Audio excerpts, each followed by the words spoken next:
in a 2-point game. Team USA outscored 16-2 in the final 3 minutes 40 seconds, and they lose to France 83-76. And so this is what we have coming up Wednesday against Iran, Saturday against the Czech Republic. What in the wide world of sports is going on here? Let's get Brian Windhorst in here live with the answer to the question, what happened, Windy, here, and what does it mean? I'd like to tell you, Greeny, that this isn't something to worry about, that, they had guys flying in here to Tokyo. Say at the Olympics, good morning or maybe good night, I think, to you, Windy, I know you're in Tokyo right now. And, yesterday morning, we here in the States woke up to the loss of USA losing to France. So what's kind of the feeling after that loss in round one? The thing about it is, I know that it was their first Olympic loss in 2000 since 2004, and that's what people are talking about. But they've been losing regularly for 2 years now. They lost 2 games in China in the World Cup 2 years ago. They lost 2 exhibition games, and now they lost this game. So I'm sorry to say it. They've lost 5 of the last 8 games they've played. I've been at all of them, and I can tell you that all of them have kind of felt the same, even though the personnel has been different. They have not been able to get it done under pressure. And I find it hard to believe that I'm saying that, because in this game, they're up 7 points with 4 minutes to go.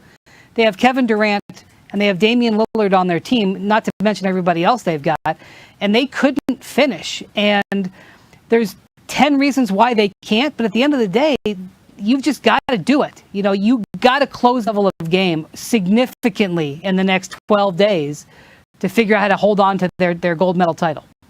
So, Wendy, I kind of want to talk this through with you, because it was the impression I had while watching was Team USA is chock full of ball-dominant superstars for the most part.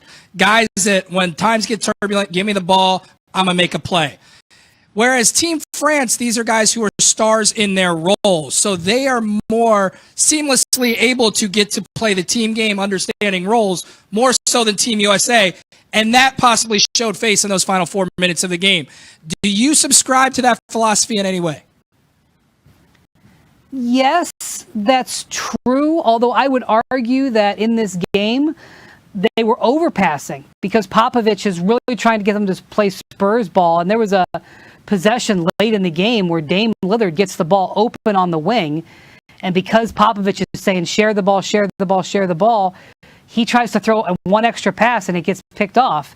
And I'm like, Dame, I don't want anybody else in this arena taking the shot except for you there. And so I just think that's an unfamiliarity thing.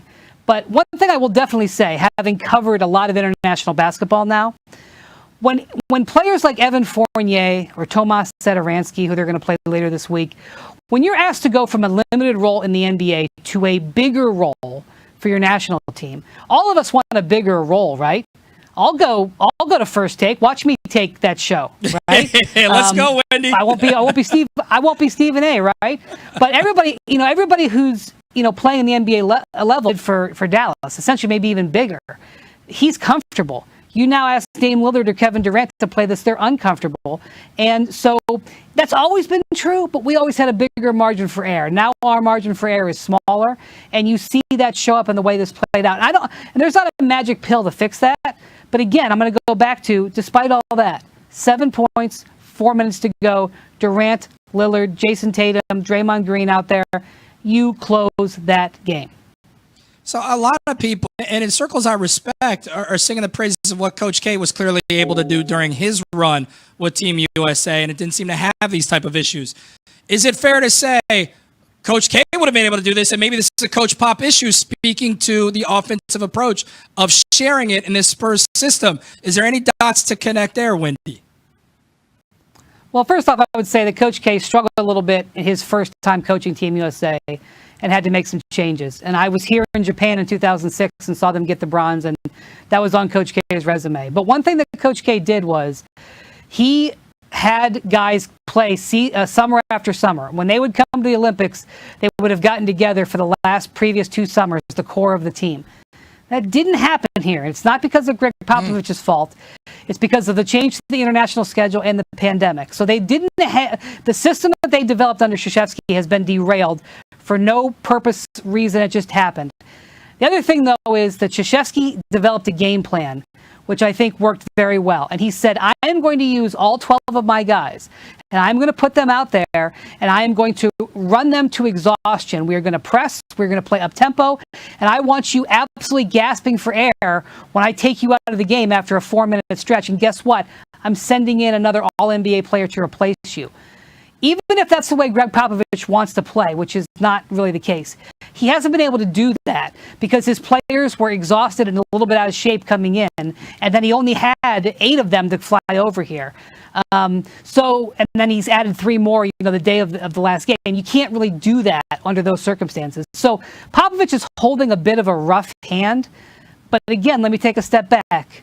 7 points, 4 minutes to go. I know that I keep saying that, but that is an indication of how they've lost 5 of their last 8 games. They haven't been able to close. Quickly, Wendy, before we let you go here, what do you make of the comments by Damian Lillard? I'm going to read the quote really quick. You know who we see each night sometimes in the NBA? They're completely different when they play for their countries. What do you make of that quote by Dame Lillard? Well, just what I said before. I was standing 1 foot from him, violating COVID protocols. Please don't tell anybody when he said it. And that was that it's a little bit simpler to go into a larger role when you're a talented basketball player than to go into a smaller role. Go put, Dame Lillard on Team Mexico, and he would have no problem playing that role. Go put any player in the NBA on the Czech Republic team, they probably would really love that role. It's just a different ask. And the fact that it shows up so blatantly is an indication of how the gap has been closed in the talent level, which we've seen over the last decade. Interesting stuff. Brian Windhorst, our ESPN NBA insider, giving us the latest from Tokyo. Thank you so much. Have a good night. I think it's nighttime there, correct? Thank you. That's right. That's right. See you, Wendy. These Summer Games news and notes is brought to you by California Almonds, representing your... In the Olympics, Americans have not won gold in an Olympics in which it lost the game. They play Iran next, Group A, on Wednesday. Sunday was only the USA's 6th ever loss. Again, first since 2004 against Argentina. They lost 3 times at the 2004 Olympics to Argentina, Lithuania, and Puerto Rico. Prior to then, their only 2 losses were both to the Soviet Union before NBA players started playing in the Olympics, and one of those they cheated. So Drew Holiday and Team USA goes down, Michael. All right, Bucci. It's about 13 hours between Eastern Time Zone America and Tokyo, so that means Brian Windhorst is up. It's daylight behind him. He joins us here on SportsCenter. All right, Wendy, here's the deal. So they had some issues in exhibitions even before they got to Tokyo. That already put like a sort of a dark cloud over this team. Now that they lose this game to France, how is this thing starting to manifest itself there with Team USA? Well, look, Michael, they've got challenges for sure. 3 of their players, including Drew Holiday, who was the best player in the 4th quarter of this game, arrived less than 24 hours before the start of the game. And obviously, they've only had about 10 practices. But having said that, they're up 7 points in this game with 4 minutes to go with a handful of Hall of Famers on their roster. You got to close that game. And I know that there's talk about lack of cohesion, lack of chemistry, about how players on the opposition seem to rise up when they're playing for their country. That's all true, but that does not excuse the way they played in this game. I'll excuse the losses they had in the exhibition games. This was an important game. They knew this was going to be hard going in, and they did not execute, especially the guys that we consider all NBA players. All right, so here's the deal. We own basketball around the world. That's how Americans feel. And we also like to put blame on someone when something goes wrong. So how much of this right now, when granted it's just 1 loss, but it is a loss nonetheless, goes on the players themselves or what Team USA did in constructing this roster? Well, I will say that the French completely, if the French opera's game plan completely outclassed Greg Popovich's lineup in this game. Pop decided to put a small team together. He started Draymond Green and Bam Adebayo, sort of 2 small, agile big men, and they reacted by inserting 2 of their 3 7-footers for the entire second half, and the Americans had trouble dealing with it. They just outmaneuvered Pop in this one, but just saying this was a roster issue, just saying this was a strategic issue, that's not really fair. Again, you have Durant and Lillard and Tatum. You have a couple of guys actually do what they do best, what they're paid $100 million for, and the U.S. wins this game at the end of the day. So again, they lose. As Bucci just said, they've never won a gold medal when they've lost a game during the Olympics. The question now is, how will they respond in that next game? Brian Windhorst is in Tokyo. He'll be there the whole time here with us on SportsCenter. It flopped in its first game in Tokyo, falling to France 83-76. France was led by NBA players Evan Fournier and Rudy Gobert. Now, the U.S. got a combined 21 points from Damian Lillard and Kevin Durant. Durant fouled out of the game.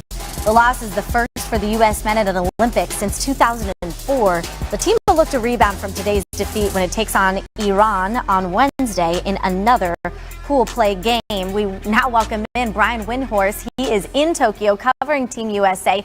And I know the players have spoken now after the game. How is this team reacting to this loss?